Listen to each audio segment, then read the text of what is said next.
परमेश्वर ने अब्राहम को बिना कुछ बताए अपने घर बार और परिवार से अलग होकर एक नई जगह पर जाने की आज्ञा दे दी और उस स्थान की कोई भी डिटेल नहीं दी।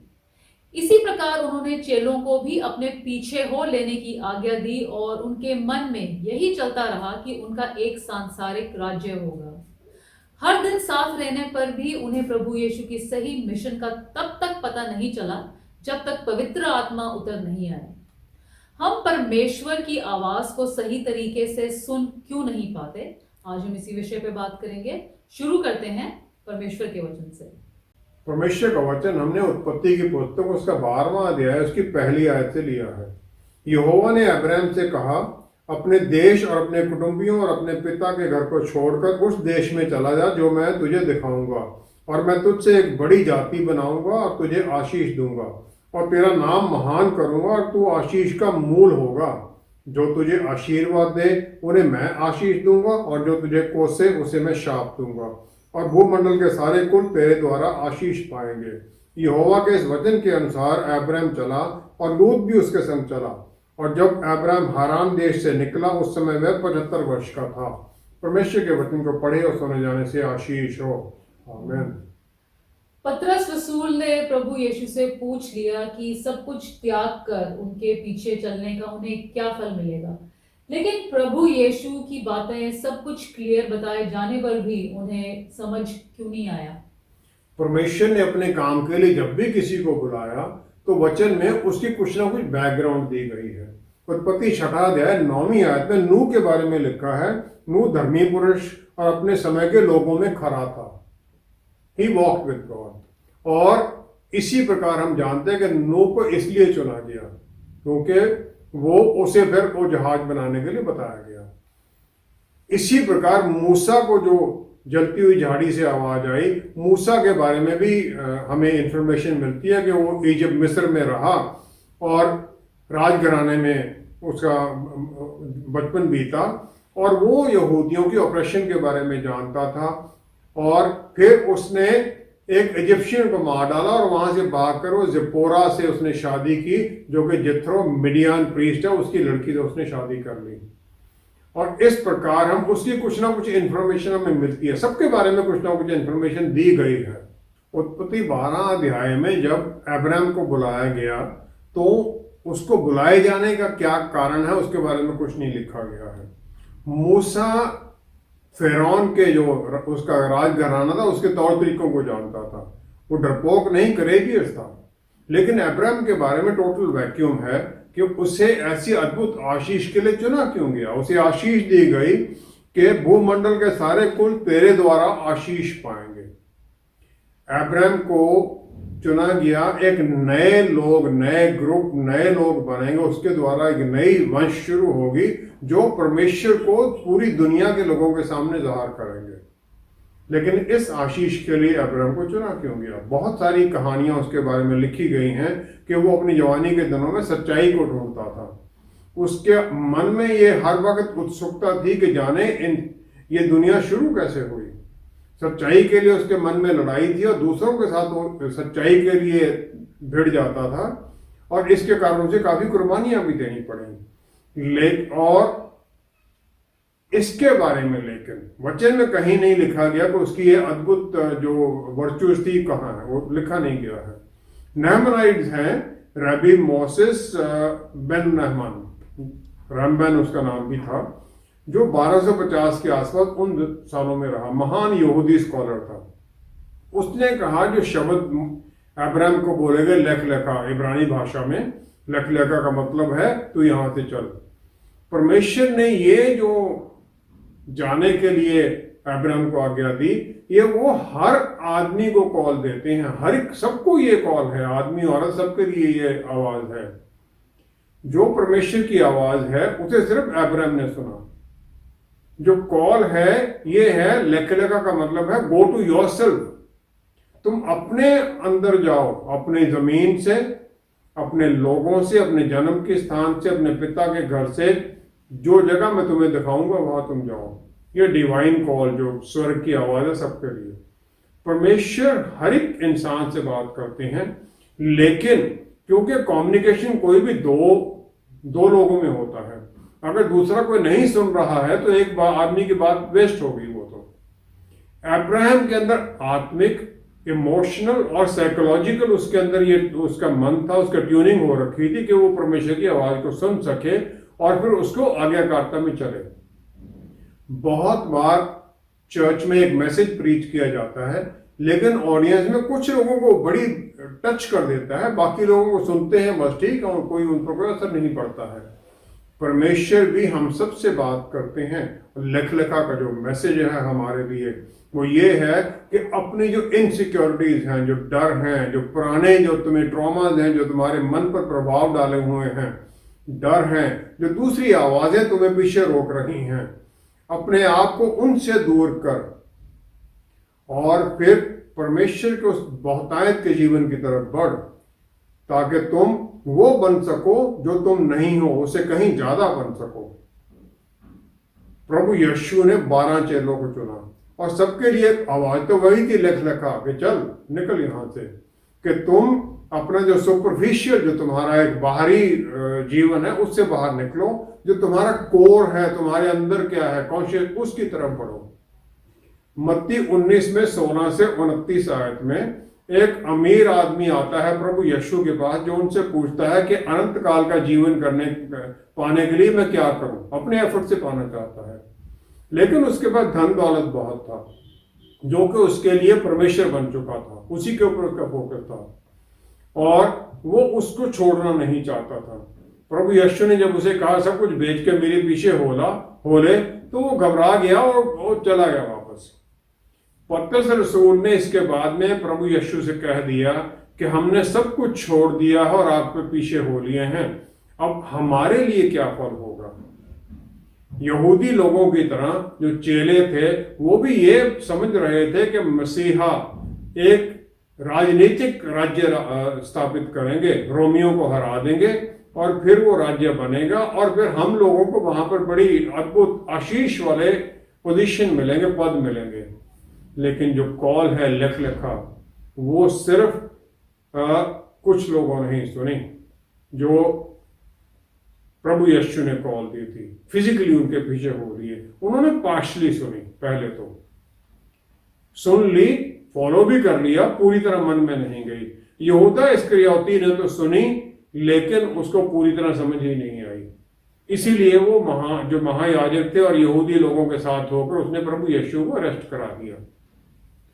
जो चेंज उनके अंदर आनी शुरू हुई, जो 11 चेले थे और बाकी जो विश्वासी थे, वो तब आनी शुरू हुई जब पेंटकोस्त के दिन पवित्र आत्मा परमेश्वर उनमें आ गए और फिर उनके अंदर से वो बदलाव पवित्र आत्मा परमेश्वर द्वारा होना शुरू हो गया।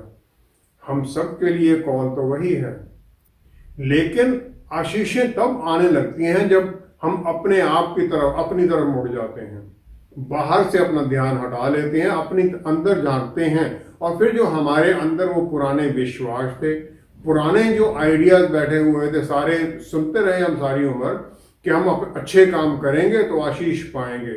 जब हम उससे मुड़ जाते हैं, परमेश्वर के अनुग्रह और दया की तरफ आ जाते हैं कि हमें आशीष मिलनी है, मुक्ति मिलनी है परमेश्वर के अनुग्रह के कारण, जब हम ये समझ लेते हैं तब हम समझते हैं कि कॉल का इसका मतलब क्या है और फिर उनका बल हमारे अंदर काम करने लग जाता है और हमें अंदर से बदलने लग जाता है। और जिस प्रकार फिर अब्राहम दूसरों के लिए आशीष का कारण बन गए, उसी प्रकार फिर हम भी दूसरों के लिए आशीष का कारण बनने लग जाते हैं। प्रभु यीशु ने परमेश्वर होते हुए हम इंसानों को कह दिया कि जो काम मैं करता हूं वो तुम भी करो। भला हम परमेश्वर के काम कैसे कर सकते हैं? उत्पत्ति 1 अध्याय उसकी 26-27 आयत के अनुसार परमेश्वर ने अपने अक्स और रूप में इंसान को बनाया। उत्पत्ति फिर 2 अध्याय 7वीं आयत में उसकी डिटेल दी गई है। वहां लिखा है, परमेश्वर ने आदम को भूमि की मिट्टी से रचा और उसके नथनों में जीवन का श्वास फूंक दिया और आदमी जीवित प्राणी बन गया, लिविंग बीइंग बन गया। यहूदी लोग जो हैं वो ये इसको इंटरप्रेट करते हैं, लिविंग बीइंग तो है, वो स्पीकिंग बीइंग बन गया, बोलने वाला बन गया, ताकि वो परमेश्वर के साथ बात कर सके, उनकी आराधना कर सके, उनकी बात सुने और फिर आज्ञाकारिता में चले। जो अक्स है वो एक शीशे में हम देखते हैं, तो जिस प्रकार हम सामने खड़े हैं उसी प्रकार अक्स काम करता है। हम हाथ हिलाएंगे तो अक्स भी हाथ हिलाएगा।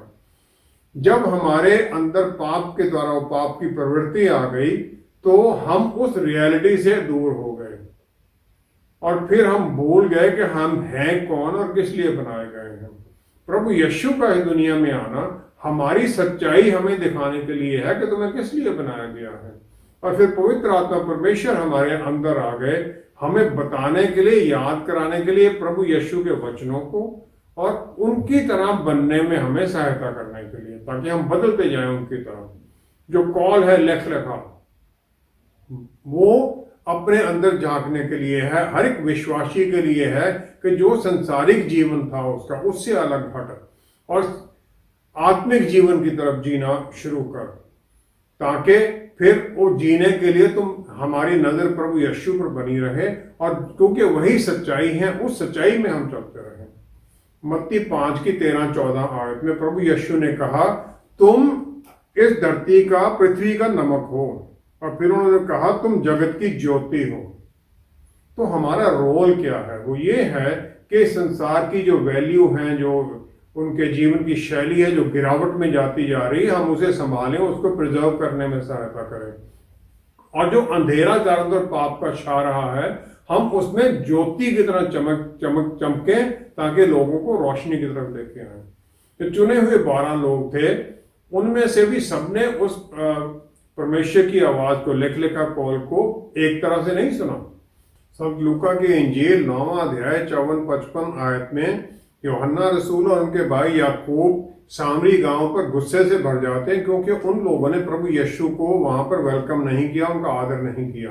तो वो कह देते हैं प्रभु क्या तू चाहता है कि हम आज्ञा दें कि आकाश से आग गिरकर इन्हें भस्म कर दे। मत्ती 20 की 21 में इन्हीं 2 चेलों की माता है जो प्रभु यीशु के पास एक अद्भुत आशीष मांगने के लिए आ जाती हैं। वो कहती हैं कि प्रभु यह वचन दो कि मेरे ये 2 पुत्र तेरे राज्य में, एक तेरे दाहिने और एक तेरे बाएं बैठे। आशीष उन्हें मिली नहीं मिली वो बात दूसरी है। प्रेरितों की पुस्तक 12 अध्याय 2 आयत में याकूब को, जो यूहन्ना के भाई हैं, हेरोदेस राजा तलवार से उन्हें मृत्यु करा देता है और वो 12 चेलों में से पहले हैं जो इस प्रकार शहादत पाते हैं।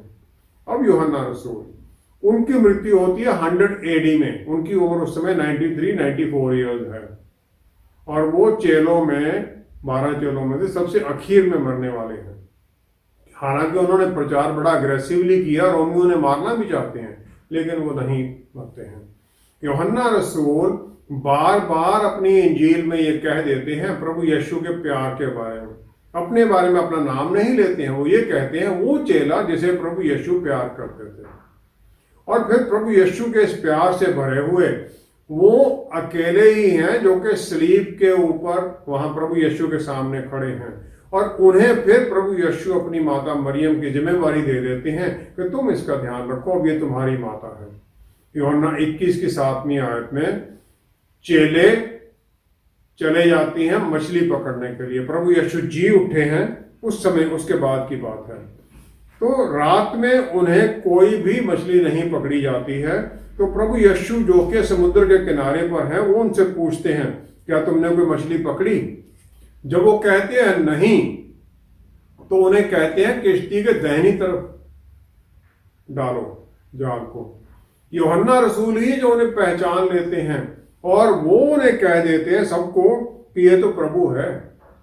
और पतरस रसूल सबसे पहले पहुंचने के लिए, क्योंकि उन्होंने ऊपर की कमीज उतार रखी थी, अपनी कमीज पहनती हैं और पानी में छलांग लगाकर भागते हैं प्रभु यीशु की तरफ। लिखने का जो कॉल थी अपने पुराने जीवन की शैली से बाहर निकलना और विश्वास में चलना, वो सिर्फ और सिर्फ यूहन्ना रसूल ने पूरी तरह सुनी, उसे एक्सपीरियंस किया। फिर उन्होंने अपने मास्टर प्रभु यीशु का प्यार को भी उन्होंने एक्सपीरियंस किया। उन्होंने इसलिए किया क्योंकि उन्होंने अपने कानों से ही सिर्फ आवाज नहीं सुनी, बल्कि उनके हार्ट से, उनके मन से, अंदर से उन्होंने उसे सुन लिया और स्वीकार कर लिया, अपने आप को उनके अधीन कर दिया। जब प्रभु यीशु का रूपांतरण होता है माउंट पहाड़ी के ऊपर, तो पतरस रसूल कह देते हैं कि हम 3 यहाँ पर हट बना देते हैं, मूसा और प्रभु आपके लिए और एलिया नबी के लिए। लेकिन परमेश्वर की आवाज आती है, ये मेरा पुत्र है, इसकी आवाज सुनो। ड्यूटरनॉमी व्यवस्था विवरण 6 अध्याय 4-5 आयत में शिमा प्रेयर है कि हे इज़राइल सुन परमेश्वर से प्यार के बारे में। और ये इजरायली लोगों ने एक प्रेयर बना लिया है इस बात को। और जब वो ये शिमा प्रेयर करते हैं तो अपनी आंख को ढक लेते हैं, क्योंकि शिमा का मतलब है सुनना, समझना और उसकी आज्ञाकारिता में चलना। वो अपनी आंखें ढक लेते हैं ताकि किसी भी तरह से कोई भी जो इस दुनिया की कोई डिस्ट्रैक्शन है, बात उन्हें भ्रम में न डाल सके, उन्हें उससे दूर ना कर सके उस प्रार्थना करते वक्त। जब हम परमेश्वर के वचन को सुनते हैं तो हमें भी अपनी जो दुनियावी आंखें हैं, अपना दुनियावी मन और माइंड और हार्ट को पूरी तरह बंद करना है, फोकस करना है प्रभु यीशु के ऊपर, वचन के ऊपर, ताकि जो हम पढ़ रहे हैं उसे समझें और फिर से हम अपना भी लें। लूका 10 की पहली आयत में प्रभु यीशु ने 70 चेलों को भेजा था। 70 चेले चले गए, उन्हें आज्ञा दी गई कि जाओ और तुम बीमारों को चंगा करो और उनसे कहो परमेश्वर का राज्य तुम्हारे निकट आ पहुंचा है। 17वीं आयत में जब वो वापस आते हैं तो वो कहते हैं प्रभु तेरे नाम से दुष्ट आत्मा भी हमारे वश में है। प्रभु यीशु आत्मा से भरकर 21वीं आयत में पवित्र आत्मा से होकर आनंद से भर गए और कहा, हे पिता स्वर्ग और पृथ्वी के प्रभु, मैं तेरा धन्यवाद करता हूं कि तूने इन बातों को ज्ञानियों और समझदारों से छिपा रखा और बालकों पर प्रकट किया है। और फिर प्रभु यीशु उनको कह देते हैं कि इस बात में खुश मत हो कि तुम्हारा दुष्ट आत्मा तुम्हारे अधीन है, पर इस बात पर आनंद मनाओ कि तुम्हारे नाम स्वर्ग पर लिखे गए हैं। आशीष मिल चुकी है। और फिर एक बच्चे की तरह हमें मानना है। वो कहते हैं बच्चों को ज़ाहिर किया आपने परमेश्वर, ये बातें ज्ञानियों को नहीं बताई। हमें भी उसी प्रकार जानना है, समझना है, क्योंकि बच्चा एक बड़े आराम से बात को विश्वास कर लेता है। हम ढूंढने लग जाते हैं हाउ एंड वाई के वचन में ये है तो कैसे हुआ और क्यों हुआ, कैसे होगा ये। हम वचन पर क्लेम तो करते हैं लेकिन फिर सोचने लग जाते हैं परमेश्वर किस प्रकार इसे पूरा करेंगे। हम कहने लग जाते हैं परमेश्वर इस प्रकार इसे पूरा कर दो। प्रार्थना में भी हम अपना रास्ता दिखाने लग जाते हैं। मत्ती 17 की 27 आयत में पतरस रसूल को आज्ञा दी गई कि जाओ झील में एक बंसी डालो, हुक डाल दो और जो पहली मछली तुम पकड़ोगे उसका मुंह खोलना, उसमें जो सिक्का मिलेगा वो लेकर तुम टेम्पल टैक्स जो है, जो परमेश्वर के भवन का टैक्स था, वो हम दोनों का दे देना। पतरस रसूल प्रोफेशनल मछुआरे हैं जो कि जाल डालकर मछलियां पकड़ते हैं। उन्हें पहले ये एम्बैरेसमेंट भी हुई होगी कि कोई देखेगा कि ये हुक डालकर मछली पकड़ रहा है, लेकिन जिस प्रकार प्रभु ने बोला था उसी प्रकार उन्होंने किया। हुक डाली और जो पहली मछली पकड़ी उसका मुंह खोला, उसमें से उन्होंने जो सिक्का मिला और जो यहूदी परमेश्वर के भवन के टैक्स लेने वाले थे उन्हें दे दिया। उन्होंने ये डाउट नहीं किया, ना उसने ये कोशिश जानने की कि उस मछली के मुंह में सिक्का कैसे आएगा, वो कैसे उसको डाला गया, कैसे वो मछली हुक को पकड़ेगी। जो आज्ञा मिलती है वो हर एक इंसान के मन को छूने के लिए है, लेकिन हमारे अंदर इतना अंधेरा भरा हुआ होता है कि हम उसको सुनते हैं और उसे इग्नोर कर देते हैं और अपने कामों में लगे रहते हैं। अब्राहम और बहुत और दूसरे लोगों ने, और फिर ये 11 चेलों ने, फिर पौलुस रसूल ने इस आवाज को सुना और फिर उस आवाज की आज्ञाकारिता में चल पड़े वो और दुनिया को बदल दिया, क्योंकि उन्होंने अपने अंदर उस मैसेज को बिठा दिया। मुझे भी ये लिखा कॉल मिली थी, लेकिन सालों साल मैं उससे दूर भागता रहा। और मेरी यही प्रार्थना है कि आप जो इस कॉल को सुन रहे हैं, आप इसे पूरी तरह सुनें और परमेश्वर के वचन में आ जाएं और उनके पीछे हो लें, सही तरीके से उन्हें अपने मन में बसा लें, क्योंकि इसी प्रकार हम उनकी आवाज को सुनते हैं और उसी प्रकार फिर आगे भी सुनते रहते हैं। हर विश्वासी के मन में ये इच्छा होती है कि उसे भी परमेश्वर की आवाज सुनाई दे, लेकिन बहुत बार गलत होने के बाद कोशिश करना बंद कर देते हैं। हम किस प्रकार परमेश्वर की आवाज सुन और पहचान सकते हैं? वचन में हम देखते हैं परमेश्वर मूसा, शमूएल जो बच्चा है और एलिया नबी से आवाज के द्वारा बात करते हैं। जकरयाह और मरियम से एक स्वर्गदूत के द्वारा बात करते हैं। यूसुफ से एक सपने के द्वारा बात करते हैं। और राजा बेलशस्सर या दानियल उसके साथ दीवार पर लिखकर बात करते हैं। और फिर हमारे मन में भी ये इच्छा आती है कि हम भी परमेश्वर के वचन को सुने और उन्हें जाने, उनकी इच्छा को जाने। लेकिन इस दुनिया की जो आवाजें हैं वो हमें भ्रम में डाल देती, हम नहीं सुन सकते। अय्यूब की पुस्तक 33 अध्याय उसकी 14 आयत में यहाँ लिखा है, परमेश्वर तो क्या वरन 2 बार बोलता है, परंतु लोग उस पर चित्त नहीं लगाते। स्वप्न में या रात को दिए हुए दर्शन में, जब मनुष्य घोर निद्रा में पड़े रहते हैं या बिछौने पर सोते समय, तब वह मनुष्यों के कान खोलता है और उनकी शिक्षा पर मोहर लगाता है, जिससे वह मनुष्य को उसके संकल्प से रोके और गर्व को मनुष्य में से दूर करे। वह उसके प्राण को गड्ढे से बचाता है और उसके जीवन को तलवार की मार से बचाता है। परमेश्वर हमसे इसलिए बात करते हैं ताकि हम पाप से निकलें। किसी की भी बात सुनने के लिए यह जरूरी, उसके 3 कंपोनेंट हैं। पहला सुनना है, उसे समझना है और फिर उसे अपने अंडरस्टैंड करके उसे इम्प्लीमेंट भी करना है, उसमें आज्ञाकारिता में भी आना, एक्ट करना उसके ऊपर। जितना हम अर्नेस्टली ध्यान से परमेश्वर की बात सुनने की कोशिश करते हैं, उतनी ही हमारी वो पॉसिबिलिटी बढ़ाते जाते हैं सुनने की आवाज को सुनने की। यिर्मयाह नबी की पुस्तक 29 अध्याय 13वीं आयत में परमेश्वर ने कहा, तुम मुझे ढूंढोगे और पाओगे भी, क्योंकि तुम अपने संपूर्ण मन से मेरे पास आओगे।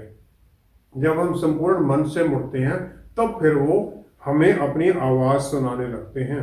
भजन संहिता 14 की 2री आयत में राजा दाऊद ने कहा, परमेश्वर ने स्वर्ग में से मनुष्यों पर दृष्टि की है कि देखे कि कोई बुद्धिमान, कोई परमेश्वर का खोजी है या नहीं है। परमेश्वर देखते हैं कि मुझे ढूंढ भी रहा है। परमेश्वर को हमें इनवाइट करना पड़ेगा अपने जीवन में, तभी वो रिस्पॉन्ड करते हैं। और फिर जितना हम उनको ज़्यादा जानने की कोशिश करते हैं उतना हम जानते हैं। हमारे मन में ये इच्छा आती है परमेश्वर को, वचन को पढ़ना और प्रार्थना में ज़्यादा समय बिताना। फिर हम दूसरे विश्वासियों के साथ समय बिताते हैं, उनसे जानते हैं परमेश्वर ने उनसे कैसे और क्या बात की, ताकि फिर हम भी बात सुन सकें परमेश्वर की। फिर हमारा ध्यान शारीरिक और जो ये दिमाग की दूसरी बातें उनसे हटने लग जाता है। विचारों से भटकने से हम बच जाते हैं, परमेश्वर की तरफ ध्यान लगाने लग जाते हैं, दुनियावी चीज़ों को छोड़ देते हैं। मल्टीटास्किंग नहीं कर सकते कि फ़ोन भी देख रहे हैं, परमेश्वर से बात भी कर रहे हैं। हम गुस्से में आ जाते हैं जब कोई हम किसी से बात करें और वो फ़ोन पर लगा हुआ है। इसी प्रकार परमेश्वर भी हमसे कैसे बात करेंगे ऐसे। 1 कुरिन्थियों 2 अध्याय 11-12 आयत में, जिस प्रकार इंसान का जो उसका आत्मा है वो उसकी बातें जानता है, इसी प्रकार पवित्र आत्मा परमेश्वर, क्योंकि वो परमेश्वर के आत्मा है, वो परमेश्वर की बातों को जानते हैं, वो होली ट्रिनिटी के मेंबर हैं। तो वो हमें बात करते हैं हमसे अंदर से कि हम उन बातों को जाने जो परमेश्वर ने हमें दी हैं। परमेश्वर किसी भी तरह से हमें कंफ्यूज नहीं करना चाहते हैं। पवित्र आत्मा हमारे अंदर से हमारे सवालों के जवाब देने लग जाते हैं और फिर जो वचन के द्वारा या अंदर से प्रॉम्प्टिंग, हमारे अंदर से आवाज आती है, सही क्या है। इसके बावजूद भी बहुत लोग हैं जो परमेश्वर की बात को सुनते ही नहीं हैं या समझते नहीं हैं और अंधेरे में जीते रहते हैं। क्या है जो हमें परमेश्वर की आवाज सुनने से रोकता है? पहला है फॉल्स एक्सपेक्टेशन। बहुत लोग तो ये सोचते हैं जो परमेश्वर जो मैं कह रहा हूं वही उत्तर देंगे वो, और फिर वो सुनने की कोशिश करते हैं। परमेश्वर जो सही है वो उत्तर देंगे। हमारे डिसएग्रीमेंट में भी हो सकता है, हमारे प्रेयर के खिलाफ भी हो सकता है, और हमें उसे मानकर उनकी आज्ञाकारिता में चलकर चलना है ताकि फिर हम उनको सुनते रहें। दूसरा है डिस्ट्रैक्शंस।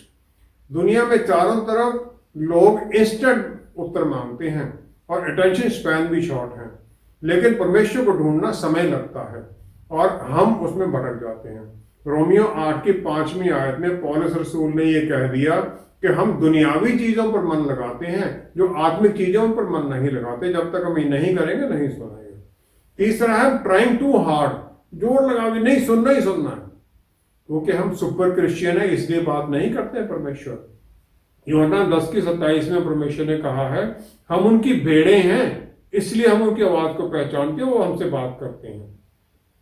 जब हम डेस्परेट हो जाते हैं परमेश्वर की आवाज सुनने के लिए, तो कोई और आत्माएं, दुष्ट आत्माएं हमसे कम्युनिकेशन कर सकती है और हमें भ्रम में डाल सकती हैं। चौथा है डिसोबीडियंस। पुराने नियम में इजरायलियों को बार बार ये आज्ञा दी गई परमेश्वर की बात को सुनो और आज्ञाकारिता में चलो, लेकिन अगर हम डिसोबीडियंस में हैं तब भी हम परमेश्वर की आवाज को नहीं सुनेंगे। पांचवा है अविश्वास। बहुत लोग तो ये मानते हैं कि परमेश्वर हम बात करते ही नहीं हैं, और ये सोचते हैं कि परमेश्वर क्यों बात करेंगे, और ये भी नहीं कि मेरे से क्यों बात करेंगे। वो ये सोचते हैं कि मेरे में इतनी योग्यता नहीं है, या उन्हें झूठी बातें सिखाई गई हैं जो उन्हें अविश्वास में ले जाती हैं। छठा है रॉन्ग एटीट्यूड या बिहेवियर। हमें परमेश्वर के अक्स में बनाया गया है और हमें उसकी तरह ही जीना है। परमेश्वर के एटीट्यूड को हमने रिफ्लेक्ट करना है। प्रकाशित वाक्य की पुस्तक 21 अध्याय 8वीं आयत में, डरपोक और झूठ बोलने वाले परमेश्वर के परिवार का हिस्सा और नए यरूशलेम में नहीं होंगे। तो वे जो झूठ बोलने वाला है, जो डरपोक है, उससे परमेश्वर बात क्यों करेंगे। सातवां है लैक ऑफ कंसर्न या इनडिफरेंस। हम ये सोचते हैं कि भाई जो परमेश्वर ने बोल दिया ठीक है, बोला है, कोई बात नहीं, देखेंगे, तब फिर वो हमें उत्तर नहीं देंगे। ये हमें कैसे पता चले कि हम परमेश्वर की आवाज को ही सुन रहे हैं। पहला तो यह है कि वचन के अनुसार होगा। दूसरा है कि किसी दूसरे बिलीवर के द्वारा, विश्वासी के द्वारा हमें कॉन्फर्मेशन दे सकते हैं। तीसरा है कि वही मैसेज बार बार आता रहे, क्योंकि परमेश्वर चाहते हैं कि हम उसी आज्ञाकारिता में चलें। चौथा है एक बच्चा अपने माता पिता की आवाज को सुनने लग जाता है कुछ समय बाद। जब हम मेच्योर होते जाते हैं तब हम भी परमेश्वर की आवाज को पहचानने लग जाते हैं, उसके अनुसार चलने लग जाते हैं। सुनना, आज्ञाकारिता में चलना, लिखा यही है, सुनना, आज्ञाकारिता में चलना और फिर उनके अनुसरण करना। अगर हम ये नहीं करते हैं तो परमेश्वर की आवाज को ना तो हम सुन रहे हैं और ना ही वो हमसे बात करेंगे। इसका रिजल्ट पनिशमेंट हो सकता है और हम इससे बचे। परमेश्वर की एक अच्छे पिता की बात हम सुने, एक अच्छे बच्चे होने के कारण उनकी आज्ञाकारिता में चलें, उनके पीछे पीछे होने पर उनकी इच्छाओं के अनुसार चलना शुरू कर दें। आइए हम प्रार्थना करें। पिता परमेश्वर, हम आपका धन्यवाद करते हैं।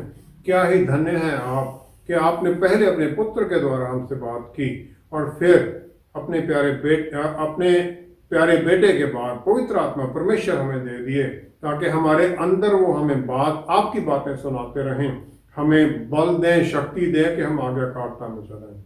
पिता परमेश्वर, हमारे आत्मिक कान खोल दीजिए पूरी तरह, हमारी आत्मिक आंखें खोल दीजिए कि हम आप ही की बातों को सुनें, आप ही की बातों को देखें और आप ही के कामों में फिर आगे बढ़ें, ताकि फिर हमारे जीवन के द्वारा हर कदम पर आप ही को महिमा मिले।